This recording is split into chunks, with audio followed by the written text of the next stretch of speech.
그 바로 옆에 스토어 있지 않나요? 가끔. 지금 안 된다 해가지고 그래요. 지금 왜안 되는 병원 타기에 그냥 안 된다고 왜 안 되는지 물어봐요. 그냥 그 근처 다른 병원도 있지 않나요? 그러면 거기는 그냥 안 가까운 지역의무센터 가세요. 가까운 지역 근무센터요.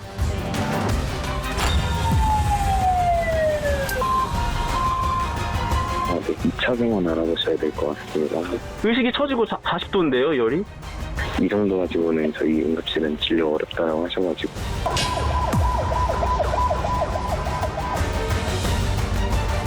저희 쪽도 지금 풀베드에다가 밖에 30명 정도 대기 중이라 어려울 것 같아서 다른 병원 문의 부탁드릴게요.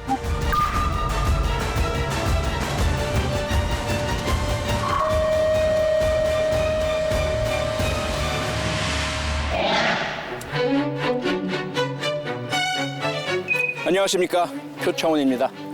방금 들으신 것은 119 구급대원들이 환자를 이송할 병원을 찾고 있는 다급한 목소리였는데요. 그들에게 돌아온 것은 수용 불가라는 메시지였습니다.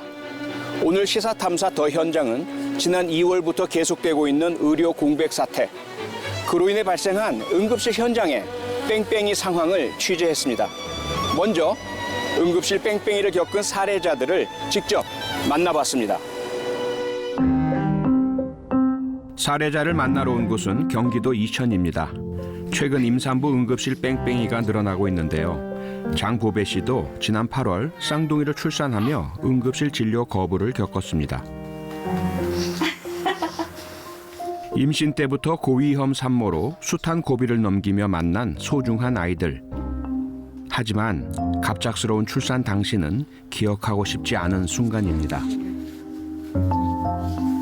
초산이다 보니까 진통을 몰랐던 거예요. 근데 진통이 이제 주기가 3분으로 줄어들어서 이건 병원에 가야겠다 해서 가려고 하니까 또 이제 남편은 일하고 있었고, 그래서 저희 엄마랑 둘이 구급대 전화해가지고 이제 빨리 퇴근하라고 하고 구급대 부른 거예요. 출산 예정일은 37주였지만 32주에 갑자기 찾아온 진통. 119 구급대를 타고 다니던 병원에 도착하자 뜻밖의 상황이 보배 씨를 기다리고 있었습니다. 갑자기 32주차에 병원에 갔더니 이쪽으로 오지 말라고, 아예 대학병원에 가라. 구급대원분들이 전화를 해야 되는데 2시간을 넘게 전화를 한 거예요. 쭉 다 전화했는데 안 받아준다 한 거예요. 출산할 응급실을 찾아 2시간 동안 전화를 했지만 36주 미만의 아이를 치료해줄 중증 소아과 전문의가 없다는 이유로 돌아온 답변은 모두 거절이었습니다. 다니던 병원 앞 구급차 안에서 보배 씨는 출산의 고통도 잊은 채 아이들이 혹시나 잘못될까 두려움에 떨어야만 했습니다.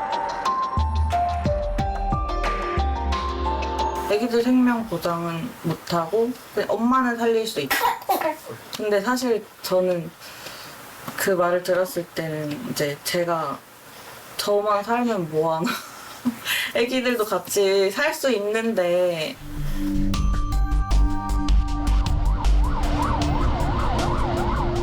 구급차 안에서는 진통이 점점 더 심해지면서 태아와 산모 모두가 위급해질 수 있는 아주 위험한 상황이었습니다. 강원대학병원에서만 이제 오라고, 일단 오라고 해가지고 가고 있는 도중에 이제 다시 전화가 온 거예요. 오지 말라고, 못 받아준다고. 그래서 이제 그 구급대원분들이 이미 가고 있으니까 일단 가겠다 해가지고 일단은 오라고 먼저 하셨지 않냐, 그래서 밀어붙였어요. 좀 이렇게까지 받아주는 데가 없었는지는 몰랐어요. 부산까지 가야 되나? 이천인데. 근데 부산까지 연결을 하려고 해도 받아주는 데가 없을 것 같더라고요. 구급차를 타고 2시간을 달려 도착한 강원대 병원. 보배 씨는 17시간의 진통 끝에 출산을 할 수 있었습니다.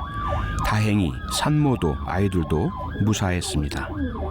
근데 직접 겪어보니까 생명이 왔다 갔다 하는 거고, 애기들 목숨을 책임 못 진다 이렇게 말을 들었을 때 너무 심각하더라고요.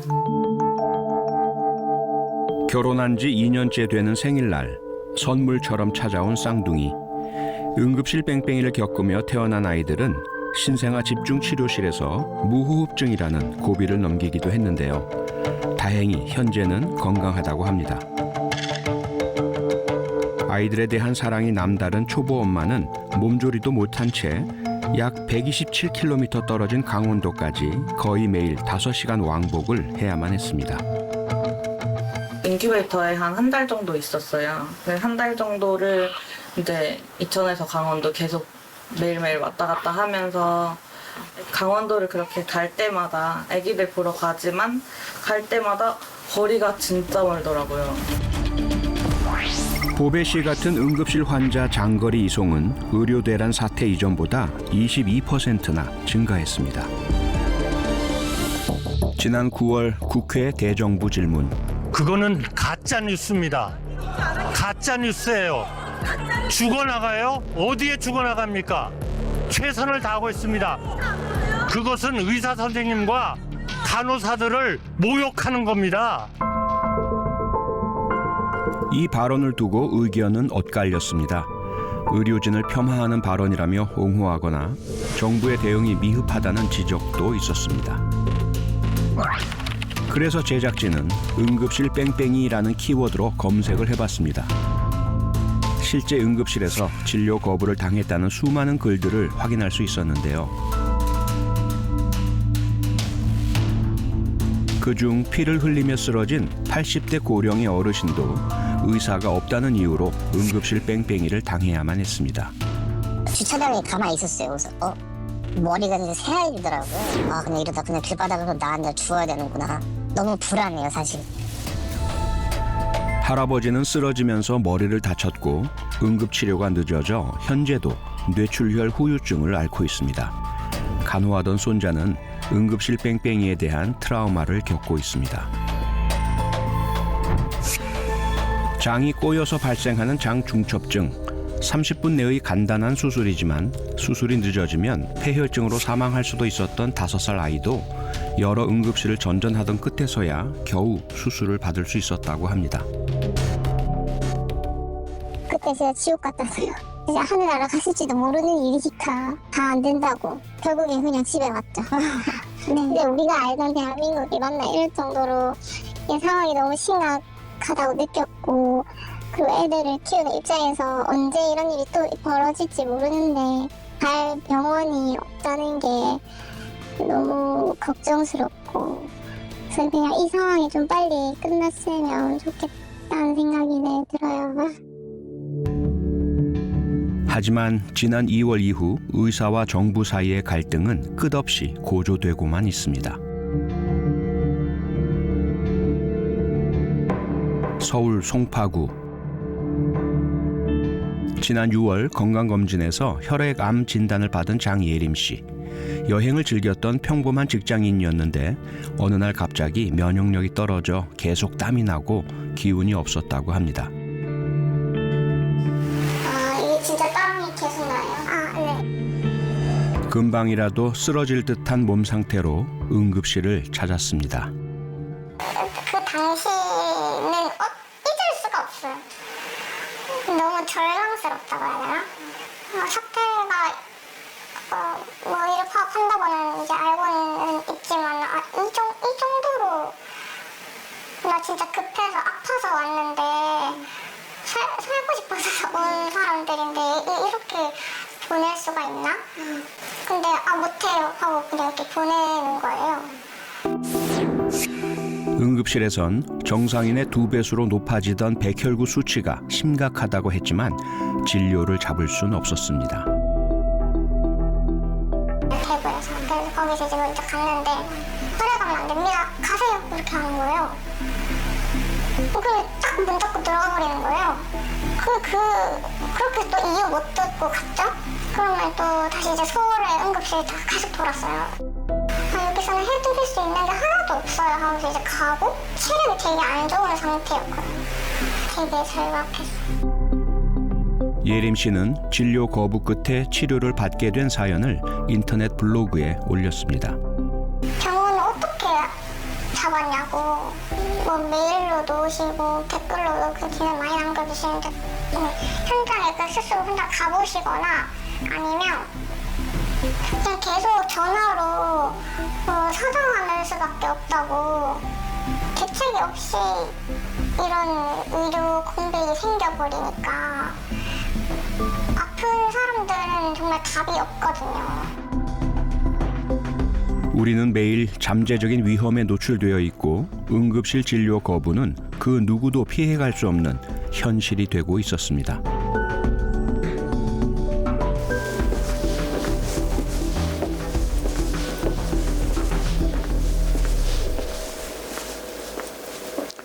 해당 과에 연계된 전문의가 없어서 응급 환자를 받을 수 없기 때문에 발생하고 있는 응급실 뺑뺑이.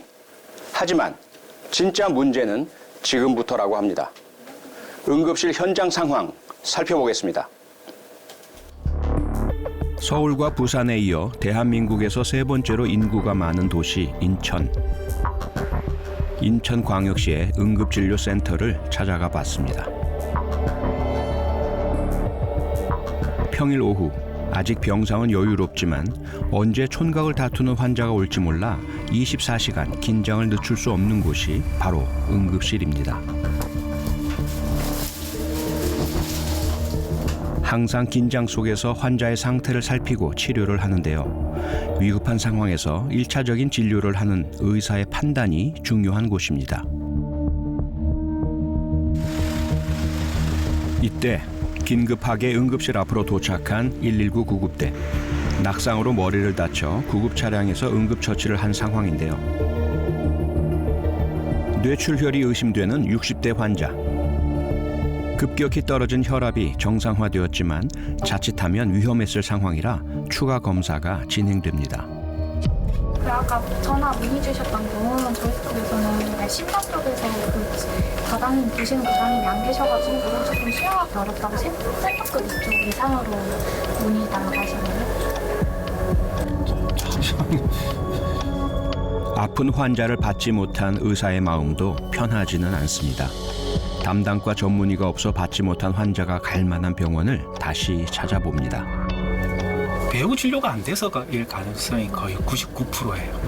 제 병원에서 이제 커버할 수 있는 질환들이 그렇게 막 넓진 않아서 네. 그냥 좀 중요하다 싶으면 언제나 이 환자를 전원시켜야 되는데 어떻게 보내야 되나. 최근에는 환자를 받아줄 병원이 없어서 응급실을 찾아 헤매다 오는 환자도 늘고 있습니다.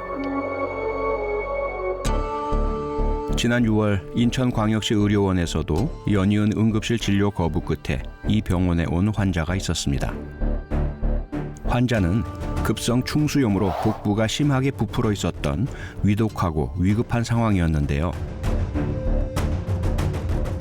종일 병원을 찾아 헤맸지만 수술할 병원을 찾지 못하자 이 소식을 듣고 병원장이 직접 수술을 하겠다고 나섰습니다. 이제 여기저기 아마 119 구급대에서 수소문을 했던 것 같아요. 전화를 걸어서. 근데 이제 쉽게 받아줄 병원이 없었던 것 같죠. 이제 맹장, 이게 충수염이라고 하죠. 그게 천공되면서 터지면서 복막염이 돼서 상태가 상당히 안 좋았어요. 결국 갈 데를 못 찾아서 저희 병원 연락 와서 진작 오시지. 그래서 제가 오시라고 해서 수술을 해드렸죠. 의료 대란으로 촉발된 응급실 상황은 점점 가속화되어 수도권에서도 응급실 운영을 제한하는 병원이 늘고 있습니다. 응급진료센터의 병상 포화로 진료가 불가능한 응급실들. 서울 서남권과 경기도의 중증 응급 환자를 치료하는 권역응급의료센터 2대 목동병원을 직접 찾아가 봤습니다. 이곳은 매주 수요일 성인 야간 진료를 제한 운영하고 있었습니다. 평일 야간 응급실을 폐쇄한 강원대 병원. 경기 남부 유일의 권역응급의료센터인 아주대 병원도 야간과 휴일 응급실 운영을 중단했습니다. 세종 충남대 병원과 명주병원까지 지방 응급실은 의료 대란 이후 상황이 더 안 좋아지고 있습니다. 정부는 괜찮다고 합니다. 현재 전반적인 응급의료 역량을 종합적으로 볼 때 일부 어려움은 있지만 일각에서 제기하는 것처럼 붕괴를 우려할 상황은 아니라는 말씀을 드립니다. 위기라고 바라보는 기준이 분명히 다른 것 같습니다. 지난 30년 동안 단 한 군데도 응급실이 문을 닫은 적은 없었습니다. 정부는 아직은 괜찮다 하지만 응급실 현장의 의사들은 현재 상황이 위기라고 합니다. 수도권 외에 지방 응급실 현장은 어떨까요? 전국에서 응급실 의사 감소율이 50% 이상인 세종시를 찾았습니다. 이곳의 유일한 중증 응급의료기관 충남대병원 응급실. 15명의 전문의 중 현재 7명만 남아 성인들의 야간 진료를 제한하고 있습니다. 시간이 애기들은 24시간 가능한데 성인은 8시부터 6시까지만 가능해가지고 성인은 제한이 돼요. 119 타고 와도 안 되는 거예요? 119가 이쪽으로 안 와요. 성인은 다른 병원은. 그게 한 2-3달 된 거예요? 네, 맞아요. NK에 전화해보면 될까요? 한번 해보시고. 평상시 같았으면 구급차와 응급 환자들로 분주할 시간. 하지만 소아 환자 몇 명을 제외하고는 응급실 내부는 텅 비어 있습니다. 이 병원이 생기고 나서 응급실이 이렇게 오래 장기적으로 문을 닫은 적은 처음입니다. 환자들은 어디로 가고 있을까요? 제작진은 충남대병원 응급실 외에 유일한 응급실인 인근의 2차 병원 NK세종병원 응급실을 직접 찾아가 봤습니다.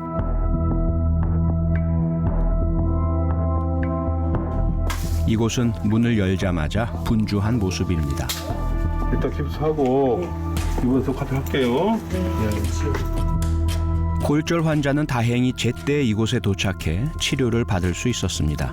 하지만 세종 충남대병원 응급실이 문을 닫자 환자는 두렵고 보호자도 불안해졌습니다. 제가 뭐 진짜 아파가지고 그럼 너무 하니까 자꾸만 들어서 아프면 안 되겠다 이런 생각은 안 해요. 아프면 큰일 나겠다 그 생각은 하죠. 곧 환자들이 몰릴 시간. 태백은 많이 늘었죠. 예. 여기 한 인구 한 30만, 40만 돼요. 그로서 이제 응급실 오는 기관이 한 2개 정도 있어야 되는데 기본적으로 그냥 세종 충대병원이 이제 셧다운 되니까 이쪽으로 이제 워킹 환자가 직접 오는 거죠. 원래 NK세종병원 응급실은 경증 환자 위주로 운영을 했는데 기존 세종충남대병원의 환자까지 몰려 다양한 환자들로 쉴 새 없이 북적이고 있습니다. 아빠가 넘어지셔서 무릎을 넘어지셔서 이렇게 찌르시면 피가 너무 많아서 엄마가 있는지 전화를 해가지고 저희 같이 온 거거든요. 보호자. 저번에 제가 애기 아빠가 갔을 때는 거기를 갔었거든요. 근데 이런 응급은 안 받으시는 것 같아요. 그냥 애들 놀라고 뭐 이런 거만 받아주시는 것 같아요. 같이 하고 있는 상황이니까 피가 나면 가정이 있는 거니까 NK세종병원 응급실에선 의료진과 전문의 1명이 다양한 환자들의 상태를 살피고 처치를 하며 고군분투하고 있었습니다. 보통은 새벽에 이렇게 오지 않았어요. 이제 보통 이 초저녁 12시까지 좀 바쁘고 그 이후로는 이제 설렁설렁했는데 요즘은 12시부터 바빠지기 시작해요. 아침까지. 꼬박 새는 거죠. 그냥 밤을 낮처럼 생활하는 거죠. 병원 자르니까 이쪽에 세종 충대병원 거기 의사들이 저기 돼가지고서 지금 응급실이 안 여는 것 같더라고. 응급실 안 여는 것 같아서 지금 왔거든. 대충 뉴스 듣고서는 저기 안 여는 거 있구나 이렇게 왔지. 아파도 한 며칠 전에 아팠다는데 본인이 얘기를 하니까 몰랐지. 약간 아프다가 이제 오늘 갑자기 더 밤에도 더 아프니까. 응급실 안 환자와 보호자는 예민해질 수밖에 없는데 갑자기 넘어져 눈을 다친 환자의 보호자는 격분하기도 했습니다. 그런 생각도 했어요.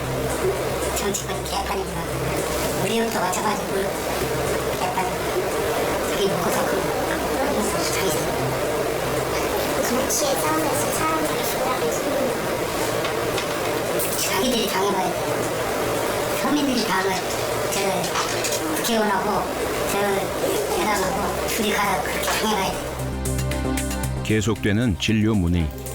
저희 그 오셔가지고 CT 이런 거 찍어보실 수 있는데 그 비뇨기과 가서 나중에 그 최적술 진행하시는 거거든요. 저희는 검사만 가능하시고요. 그 요로결석 진단 나오면 비뇨기과로 안내드려요. 폭풍 같은 시간이 지나고 다시 맞은 아침. 응급실에 들어왔다 그대로 나가는 환자가 있습니다. 병원에 오는 도중 맥박, 호흡, 혈압 등 환자 상태가 점점 나빠져 중환자실이 없는 NK세종병원에서는 수용할 수 없는 건데요. 구급대원은 생사의 기로에 선 환자를 위해 중환자실이 있는 병원을 다시 찾아야만 합니다. 어디 병원으로 가세요? 아직 모르겠어요. 전화를 돌려봐야 되는 거예요? 확인해봐야 돼요. 응급실 앞에서 구급차는 한참을 출발도 못했습니다. 구급대원의 위급한 환자를 이송할 병원을 찾는 다급한 전화 뺑뺑이는 계속되었습니다.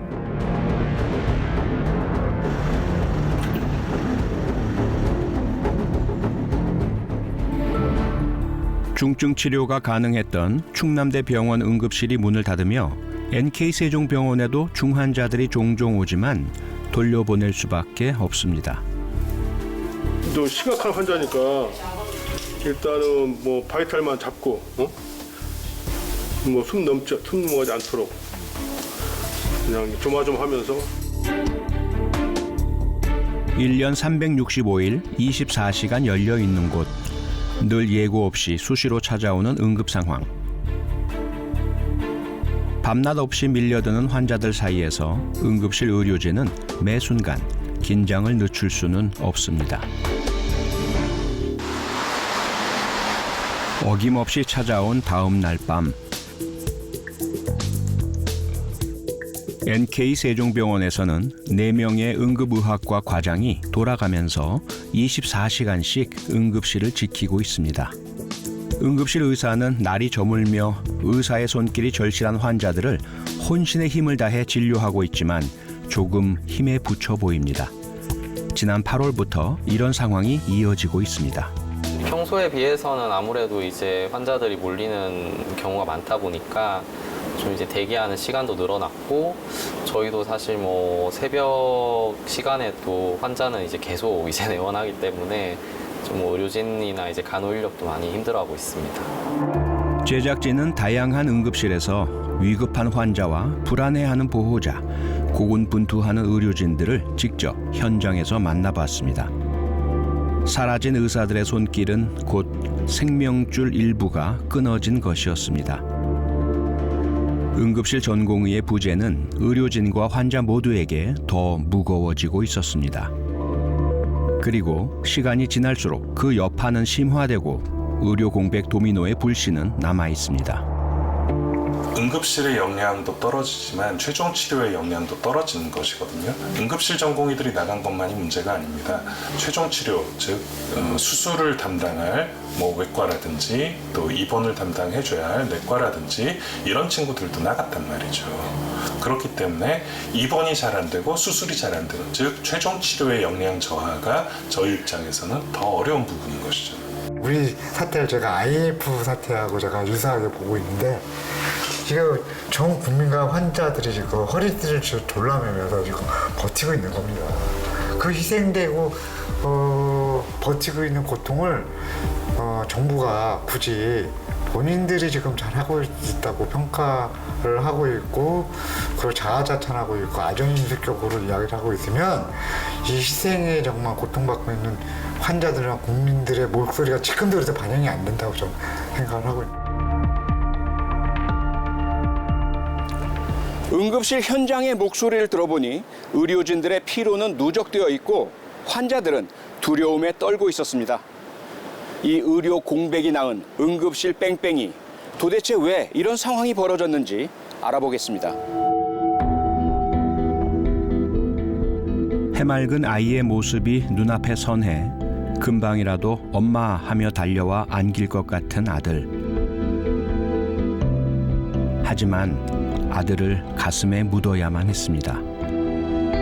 편도선 수술 부작용으로 응급실을 찾던 중 응급실 진료 거부로 피를 토하며 눈을 감던 아직도 믿을 수 없는 2020년 3월 아들의 마지막 모습.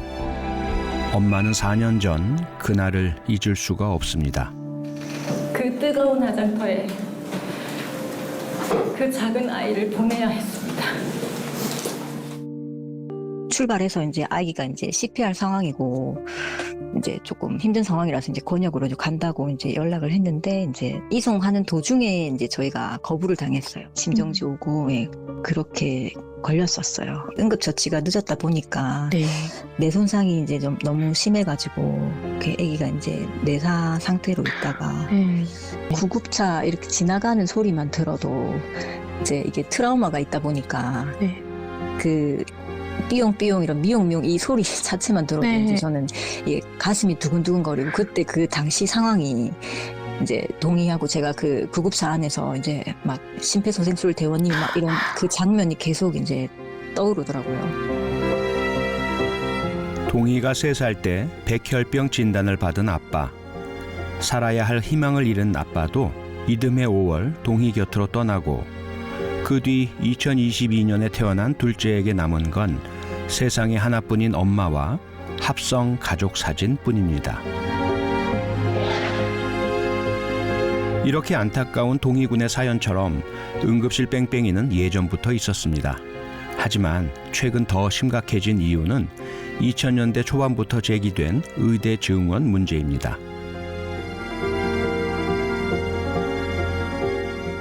이번 의과대학 정원 확대는 그간 소외되었던 지역 및 의학 분야에 대한 인력 양성이 핵심인 사항으로 대학뿐만 아니라 지자체의 많은 역할이 요구됩니다. 대학과 지자체는 지역 주민 모두가 신뢰할 수 있는 세심한 의료 서비스 제공을 위해서 효과적인 방안이 무엇인지를 함께 고민해 주시기를 부탁드립니다. 의사 수는 부족한 거는 맞습니다. 거기에 우리 경기도가 제일 직격탄을 맞고 있는 건 사실이고요. 그래서 우리가 이제 경기도가 올해 4개의 병원을 좀 소아응급 권역센터를 만들었어요. 지금 점검을 했더니 소아과 의사가 없어서 3개 병원이 미처 운영을 못하고 있는 거예요. 너무 안타까운 현실이어서 지원금은 다 배정이 났는데 42억이란 돈을 소아과 의사가 없어서 운영을 못하는 거에 대해 안타까움을 좀 얘기하고 OECD 보건의료 통계 2024를 보면 2022년 기준 우리나라 인구 1000명당 의사 수는 한의사를 포함해 2.6명입니다. 이는 OECD 회원국 평균인 3.8명보다 크게 밑도는 숫자로 우리나라는 멕시코와 함께 최하위를 기록했습니다. 그뿐만 아니라 우리나라의 지역별 의사 수를 보면 대도시를 제외한 지역의 의사는 더 부족한 것이 현실입니다. 2월 6일 정부는 향후 5년간 의대 정원을 2,000명씩 늘린다는 계획을 발표했습니다. 하지만 정부의 의대 증원 정책에 의대생들은 반발하고 있습니다. 지난 10월 한 의대생은 서울 용산의 대통령실 앞에서 1인 시위를 하기도 했습니다. 위에서 법과 절차를 무시하면서 약간 찍어 누르듯이 하면 해결될 거라 생각했는데 오히려 그런 접근 자체가 저희 교육 터전이 망가지고 있다는 생각이 들고요. 이 사태를 해결하려는 사람 아무도 없고 책임지려는 사람 아무도 없고 죄송하다 말하는 사람 아무도 없습니다. 하지만 학생들은 점점 고립돼가고 있습니다. 의대생의 마음을 헤아리고 있는 하은진 교수. 중환자들을 위해 늘 좋은 후배를 제대로 가르치고 싶지만 현실은 좀처럼 나아지지 않는다고 토로합니다. 제가 100명 살릴 때 그 후배들이 1명씩 100명씩 살려주면 10,000명 살리는 효과잖아요. 그쵸. 그게 진짜로 가치 있는 일이라고 생각해서 전공의 때 140시간씩 일했고 주에 지금도 주 60에서 70시간 이상 일하고 이 사태 이전까지도 주 80시간 이상 일했던 것 같아요. 저는 후배들한테 그 삶을 물려줄 수 없다고 얘기했던 건 진심이거든요. 그래서 사실 보통 권하지 않았었어요. 그래서 이 사태 진짜 끔찍한 것 같아요. 정부는 좀 더 나은 의료 환경을 만들기 위해 의료개혁 특위를 2024년 4월 출범시켰습니다.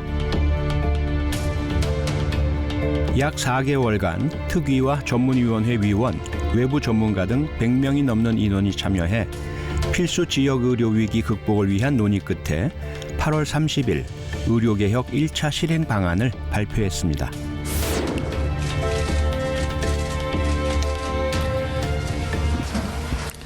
오늘 특위에서 심의 의결한 의료개혁 1차 실행 방안에 대해 말씀드리겠습니다. 우선 개혁 과제는 크게 4분야로 역량 있는 의료 인력 확충, 혁신적 의료 전달 체계 및 지역 의료 재건, 필수 의료 강화를 위한 공정하고 충분한 보상 체계 확립, 의료사고 안전망 구축입니다. 지난 2월 의정 갈등이 시작되고 6개월이 지나 8월 30일에서야 의료개혁 1차 실행 방안이 나왔습니다. 중증 수술 등 의료 행위 수가를 올리고 필수 진료과 전공의 수당 인상, 상급 종합병원의 중증 진료 비율 70% 확대와 같은 내용이 담겨져 있었습니다. 하지만 구체적인 실행 방안이 부족하다는 의견이 많습니다. 그 2000년 의정합의문이나 이런 거 다 찾아오시면 지금 적혀 있는 것보다 훨씬 더 적극적인 내용들이 많이 담겨 있는데 하나도 이행이 되지 않았습니다. 뭐 제일 대표적으로 건강보험 재정에 정부 지원금이 지금 법정으로 20%가 적혀져 있는데요. 실제로 14% 내외 정도로 지금 지급이 되고 있거든요. 그렇게 말만 하는 거야 사실은 누구나 할 수 있으니까 가만히 앉아서. 근데 바뀌는 태도를 보여주지 않고 있으니까 저희 입장에서도 역시나 똑같이 지나고 나면 없는 돈 만들 거다 이런 생각밖에 하고 있지 않습니다. 지난 10월 서울대 의대 비상대책위원회와 대통령실 고위 관계자가 만나 처음으로 공개 토론을 펼쳤습니다. 하지만 원인과 해결책에 대한 의견 차이는 컸습니다. 그 4,000명 증원 얘기만 계속 도돌이표로 얘기하고 그 뒤로도 이제 후속 보도도 계속 그런 식으로만 내셨잖아요. 숙론회를 이어가고 싶었는데 이어가기가 굉장히 어려워진 상황이 돼버렸고요. 과연 제대로 된 양질의 교육이 가능할 것인가? 불가능하거든요. 따라서 멈춰야 된다고 생각을 하고요. 의정 갈등 속에서 의료 집단 행동에 참여하지 않은 전공의 및 의대생 등의 개인정보로 지난 7월 블랙리스트를 만들었던 모 사직 전공의가 구속됐습니다. 거리에서는 의사단체를 중심으로 석방을 요구하는 시위를 하기도 했는데요. 이 사태를 만든 정부의 피해자라는 의견과 같은 의사를 공격한 있을 수 없는 일이라는 상반된 의견이 있었습니다. 저는 사실 뭐 피해 당사자지만 저 이제 같은 사직 전공이라서 이제 그 안타까운 마음도 분명히 있거든요. 그래서 더구나 같은 동료 의사들을 그런 식으로 아주 정말 입에 담을 수 없는 이런 표현을 써가며 공격하는 거는 이거는 참 뭐라 말할 수 없을 정도로 저도 이제 자괴감을 느끼고 그런 의사들을 어떻게 교양을 제대로 시킬 수가 없다면 대한민국 의료는 앞으로 미래가 없지 않나 생각해서 그런 말을 했던 것 같습니다. 응급의료에 공백은 없다는 소방청. 지난 9월에 있었던 소방청의 비상응급대응 전국지휘관 회의에서는 최근 응급실 뺑뺑이와 관련해서 일부 대원들의 언론 인터뷰가 많아지자 개인의 의견을 표현해 국민의 불안을 조성하고 있다며 언론 매체 대응 시 반드시 보고를 하라는 소방청장의 당부가 있었습니다. 뒤이어 구급대원들에겐 언론 대응과 관련해 상세한 유의사항도 전달되었습니다. 뿐만 아니라 일부 소방관들이 녹취 등 자료로 실태를 알리자 징계에 운운하며 언론 접촉을 막아서는 공문도 보냈습니다. 소방대원들 커뮤니티 반응은 그리 좋지 않았습니다. 실제 공문을 받은 소방서, 소방대원들의 반응을 알아보기 위해 제작진은 한 소방서를 직접 찾아가 봤습니다. 안녕하세요. 저 강혜숙이라고 합니다. 그 총괄본부 쪽에서 뭐 언론 대응하지 말라고 막 그 공문 내려왔다고. 청에서 그런 게 내려온 것 같은데 그거는 뭐 잘 모르겠고. 소방청이 언론 접촉을 제한하는 지침을 내린 것에 반발해 일부 소방관들은 입을 막는 사진을 찍어 올리는 이른바 입틀막 규탄 챌린지에 나서 인터넷에 올리면서 화제가 되기도 했습니다. 우리 허석군 소방청장님과 소방공무원들 요새 응급실 뺑뺑이 때문에 굉장히 힘드시죠? 소방청장님이 자행한 입틀막이라고 보여지는데요. 언론 접촉할 때 우선 관서장한테 보고하고 나중에 정복을 입고 인터뷰를 해야 된다 이렇게 말씀하셨는데 구급 현장에서 구급대원복을 입고 움직이는 직원이 이걸 감당할 수 있겠어요? 소방은 그동안에 이제 올해 국정감사에서 제기된 입틀막 지적에 대해 소방청장은 복무에 관한 일반 사항을 포괄적으로 전달한 내용이라며 전면 부인했습니다. 부분을 다 포함된 개선안을 지금 마련을 했고 지금 우리가 민주주의, 자유주의 시대를 이야기하고 있으면서 아니 우리 소방공무원들이 체감하고 있는 부분에 대해서 표현에 대해 자유를 정말 억압하는 거고요. 우리가 소방청장님이 이렇게 언론 통제를 강하게 통제 지시를 내렸고 그에 대한 저항의 의미, 레지스탕스 저항의 의미 그런 의미에서 우리가 이렇게 사이버 공간에서 언론 매체를 이용해가지고 우리 표현의 자유를 억압하지 마라. 그런 적절한 표현이었다 생각합니다. 정부는 보다 안정적인 의료 개혁을 위해 지난 11월 11일 정치권과 정부, 의료계가 의정 갈등 해법을 함께 논의하는 여야 의정 협의체를 출범시켰습니다. 의료 개혁은 우리 의료의 체질과 패러다임을 바꾸는 종합 대책이고 국민을 보호하고 지속 가능한 질 높은 의료 시스템을 만들고자 하는 정부의 의지입니다. 의대 입학 정원 논의와 의료 공백 해소를 위해 어렵게 출범한 여야 의정 협의체. 의료계 인사로는 이진우 대한의학회 회장, 이종태 한국의과대학 의학전문대학원 협회회장이 참석했습니다. 그러나 야당과 대한의사협회, 대한전공의협회가 빠진 상황입니다. 정부는 의료계와의 대화를 지속하며 해결의 실마리를 찾겠다고 합니다.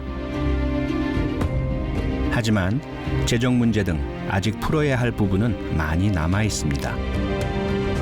건강보험 재정도 계속해서 바닥이 날 거고 우리 같은 영역은 사실 돈 없는 사람들도 걱정 없이 치료받을 수 있어야 되기 때문에 건강보험 재정이 튼튼해야지만 잘 유지가 될 수 있는 진료 영역인데 그런 고려 없이 정책을 짜는 정부를 보면서 미래가 없구나라고 생각하고 나갔다고 생각이 들거든요.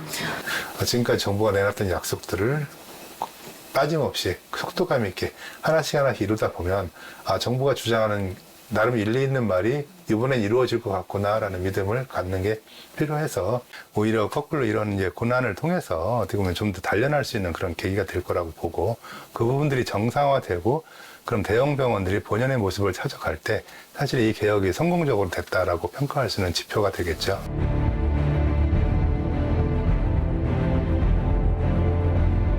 정부와 의사 서로의 입장 차는 여전히 컸고 몇 년 뒤 더 심각해질 수 있습니다.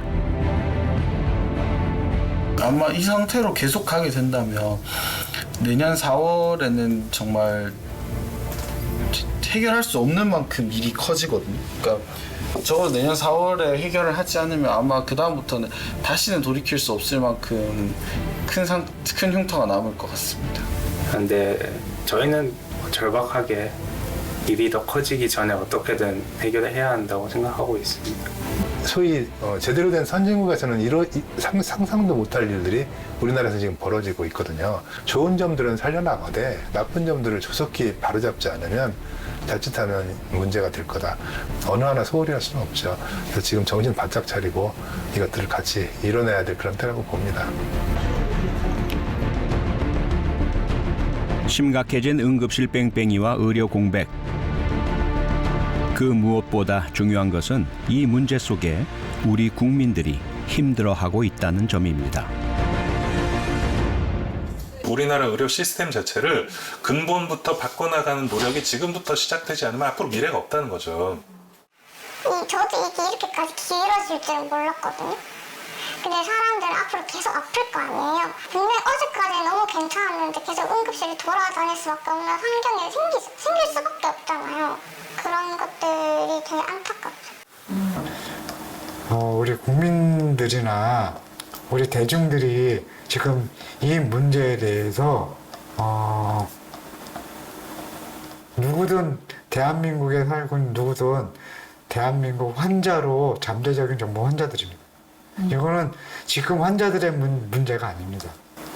바로 우리 국민들, 우리 아이들, 우리 미래의 문제입니다. 제작진은 정부의 입장을 듣기 위해 여러 차례 다양한 방법으로 인터뷰 요청을 했으나 정부의 입장을 들을 수는 없었습니다. 저희가 의료개혁 주제로 지금 당장 하기에는 사실 저희가 지금 사정이 여의치가 않아가지고, 왜냐면 저희가 지금 계속 예산 관련해서 뭐 국회 대응도 해야 되고. 정부 브리핑 등 관련 자료를 종합해 볼 때 정부는 의료계 갈등이 증폭되면 결국 그 피해는 고스란히 국민에게 돌아간다는 것에 대해 인지하고 해결책을 찾고 있습니다. 의료계와 정부, 이제 서로가 국민을 생각하며 이 문제를 해결해야 할 시간만 남았습니다. 국민의 건강과 생명을 내세우며 정부와 의사가 대립하는 사이, 이젠 아프지 말자라는 말이 인사말이 되었습니다. 우린 이 사태를 언제까지 지켜봐야 할까요? 국민의 생명과 안전은 결코 흥정의 대상이 될 수 없습니다. 시사탐사 더 현장은 앞으로 다양한 현장에서 더 깊이 있는 이야기를 들려드리겠습니다.